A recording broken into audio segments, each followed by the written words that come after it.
welcome to Let's Talk Diz, a show that gives you everything you need to know to help make your Disney vacation as magical as can be in just about 20 minutes. I'm your host, Jeff Coviello. With me each week is Disney Master Sandy from Easy Diz by Instant Impressions Travel Services. Sandy, how are you this week? I'm doing great. I actually just went and had a little snack in preparation for the show, so I am ready to go. Well, today is one of those shows, so if you are listening right now and you are hungry, pause the episode because today we are going to talk a lot about food. Last week, we talked about the new Pixar Place Hotel out in California. And today, as promised, is all about the dining options at that location. And let's just say it is a highlight all about bacon today. Oh, my goodness. It's like you sat down and were like, how can we make a non-hungry man hungry again? Bacon, bacon, bacon. All right. Listen, give us an overview because I'm excited to hear about it. We talk so much about the dining options in California because there's such close proximity to so many different things. So we don't really get to talk about specific California dining options at a hotel like this often. I'm excited that you wanted to do it.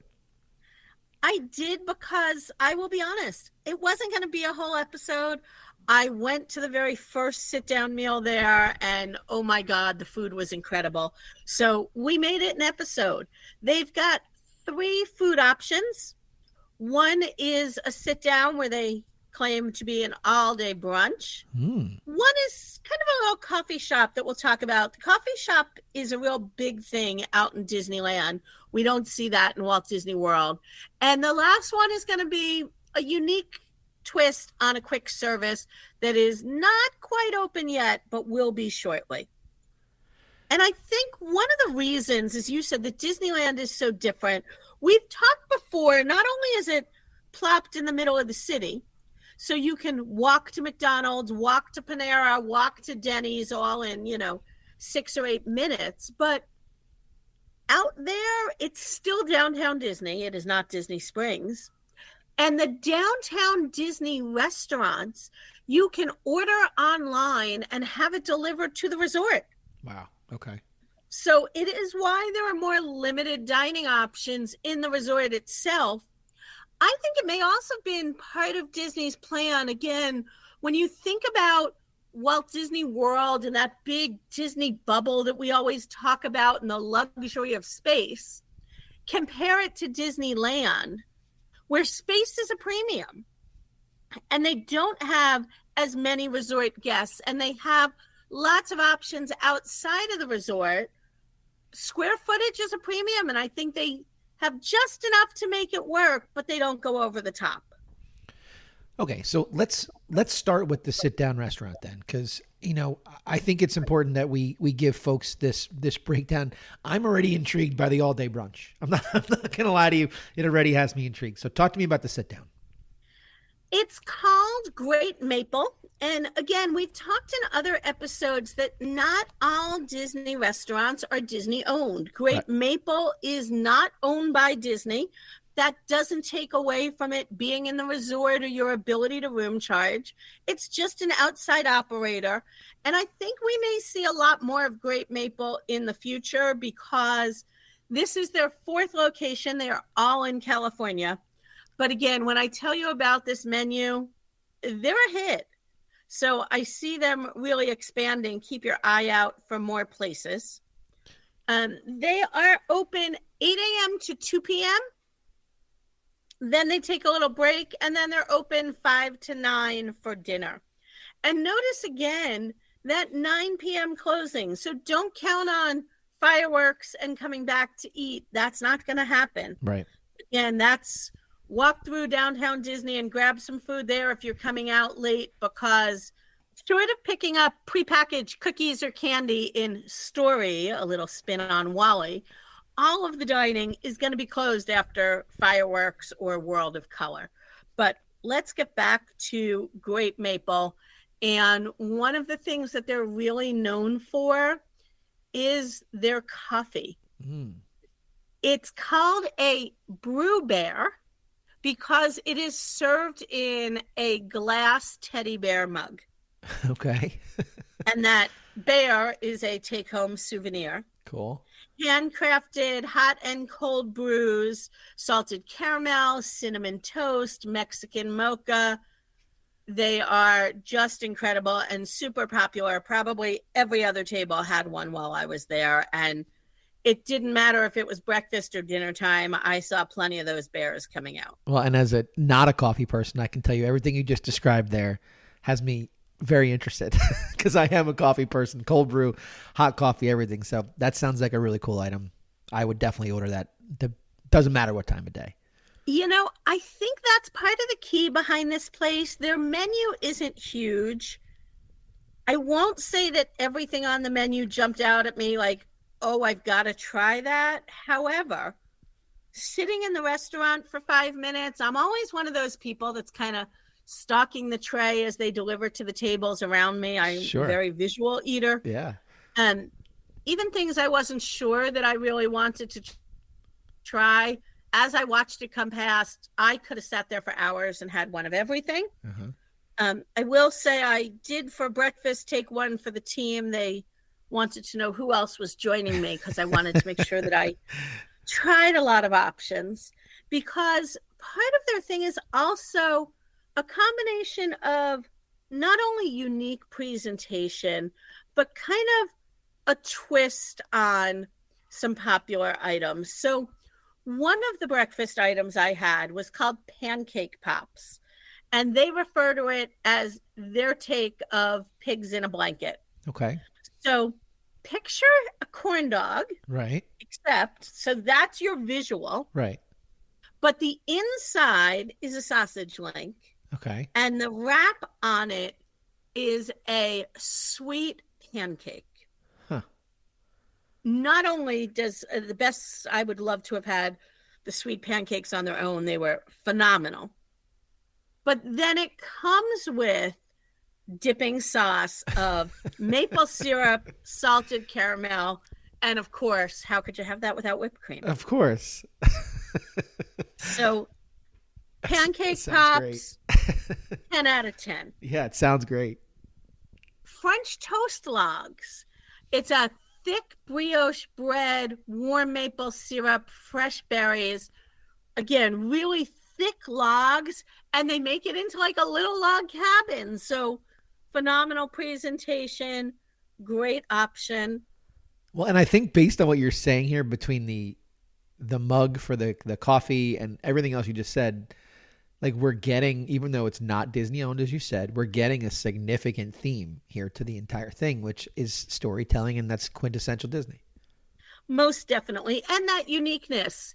Chicken and waffles, super popular breakfast. Sure. Not here. This one is chicken and donuts. Oh man. and I'm going to talk about that donut for a minute. Sure. Their year-round staple donut is a maple bacon donut. Oh my gosh. So nice, large, doughy donut, maple frosting, covered in little bits of bacon. Oof. Absolutely to die for. Oof. All right. Well, listen, before we go all in on dessert, because I do want to go all in on dessert, you mentioned that it is all day brunch. So we've gotten a couple of breakfast really options that you've mentioned there. Where do we transition into some, maybe the not breakfast part of brunch? Is there anything that was on the menu that you really thought was great that was not necessarily breakfast? I went back for dinner. Oh, okay, good. Have to give it a fair shot. Sure. And I went more with their dinner type menu. I had their great maple BLT. So again, we've got that thick cut smoked maple bacon, lettuce, tomato, a phenomenal aioli. I have never seen so much bacon on a BLT in my life. Oh, it sounds terrible. It was, I did literally have to take some of the bacon off because it was so thick. So, definitely divide that into 2 sandwiches. Amazing. And I will say that a lot of their sandwiches, you know how I feel about this, come with truffle fries. Sure. Definitely better than the review on those truffle fries at Summer House. Yeah. But again, a fun menu. For example, they do a baby back rib, but it is a slow roasted soda pop rib. Huh. Something to really be a little bit unique. They're also known for their white cheddar biscuit. I did have to order a biscuit, even though it wasn't on my meal. And I will say they are super accommodating with the menu. You can basically order any side, anything as a standalone. It reminded me a little bit of those kind of Red Lobster biscuits that Sure. we've all come to love, Sure. but not quite as buttery, and I'm all for the butter. If you're looking for something a little more healthy, they've got a grilled chicken bowl, which is cauliflower shaved Brussels sprouts, hummus, avocado, and obviously some chicken in there for that bit of protein. Well, unless you're dining with you, and then you can just take some of the leftover bacon and throw that on the salad as well. Because there you go, that definitely works. But it sounds like a lot of options. Good. So many good things. Like I said, it was really, really hard to limit myself to what I was going to eat. Well, go ahead. I had that same dilemma at dessert. Yeah, I was going to say, let's get to dessert. Again, their menu reads the famous maple bacon donut, 3 donuts with their signature glaze. Oh, man. And I'm like, okay, I can't eat 3 donuts. And I wanted their seasonal donut. So, I definitely can't eat 6 donuts. Not with that attitude, you can't, of course. No, not with that attitude. I will also say I'm torn on the price of the donuts. They're $18 for 3. Again, I was very grateful. She said, "Oh, you could just order one." So it was 1 donut for $6. That's a lot. Again, taking one for the team. I did some donut research. Isn't that what everybody wants to do? Yes. And so I looked up 2 other donut places that I've talked about on the show in the past. Everglaze at Disney Springs in Orlando. Right. The donuts are $4.95 for the plain and simple, and there was nothing plain and simple about this, to $6.50 for their top donuts. Right. So this was a top donut. Sure. Voodoo Donuts over at City Walk. Obviously, that's not where Voodoo began, but it's where we know it best from. Is $12.95 for a half dozen. So those are more about $2.25 a donut. Right. But I will say that most of theirs are about unique shape, not about all the toppings like these. Okay. So as much as $6 for a donut, I think is a little bit of more than I'd love to spend. Listen, it was amazing. They are huge donuts, so I suggest go for a maple donut, go for a seasonal donut. You could either cut it in half or in quarters and share very easily. You're speaking my family's language right now. That's good. That's good. Seasonal donut, shout out to all of our Girl Scouts, a Samoa donut. Oh, cool. Really, really good. Very I fun. did kind of cut myself off on desserts. I was going to have dessert with dinner. I had those donuts with that breakfast. Yeah. I could not possibly eat another thing with dinner. But I will say they make a lemon beignet that I saw come out, looked phenomenal. The people I stopped and talked to all loved it. And then they do some specialty things. So I was there as they were celebrating Chinese New Year. I got their Chinese New Year donuts, which were very different. They were more like a munchkin with a special Chinese flavoring to them, served in a little Chinese food container like that you'd get a quart of rice in. Yeah. Served with chopsticks. And then again, as you mentioned earlier, that art of storytelling. If you know anything about Chinese New Year, it's all about that red envelope and the little prize in the envelope. Yep. So my donuts came with a red envelope for a coupon for a free donut. Nice. How long did you go there? Nice. Love it. So you won't be disappointed with Great Maple. They do take reservations. I will say, besides prime dinner time, like 5:30 to 6:30, walk up was very easy to do. They also, if you're there just as adults, they do have a large bar in the middle of the restaurant, and you can order full dinners or breakfast to the bar area. But I think, and that was one thing I was going to ask you about too. You're mentioning it closes at 9, so even bar service closes at 9 when you get back It from. does. Okay, so that don't expect to come back and get a drink there either when the fireworks Not are at over. all. Locked up tight shortly after. They will stop seating at 9, but you don't have to be finished eating at 9. Got it. Okay. Wow, that was a lot, and it was awesome. If that doesn't get me out to the West Coast, maybe nothing will. But let's segue over to the quick service option because you mentioned that as well. So, as I said, one of the big things in Disneyland is that they have what they call like a coffee shop in their resorts. Again, you don't find the traditional full quick service menu or a quick service restaurant like you would in Walt Disney World. There's just not the same need for it.